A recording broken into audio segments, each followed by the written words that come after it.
ఏమైంది ఇంకా వండుకున్నావు? 9 అయింది. వీడియో పెట్టలే, ఏం పెట్టలే, వీడియోలు తీయలే. లేవా? తలకాయ వస్తుంది. ఇగో పొద్దున్న నుంచి ఇంట్లో నుంచి వచ్చి ఈ బయట గుడిసెలు అయితే వండుకుండు. మస్తు తలనొప్పి లేస్తుందంట. కండ్లు గుంజుతున్నాయా? కొంచెం పిల్లల గోలకైతే నిద్ర ఉండదన్నమాట.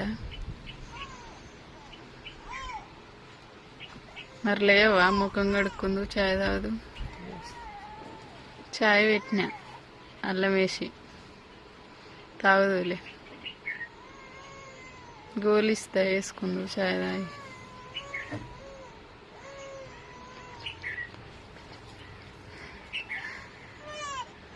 బాయ్. మరి ఈరోజు అయితే మా ఆయనకైతే జ్వరం వచ్చింది. రోజు మంచిగా లేచి వీడియోలు తీసేటోడు.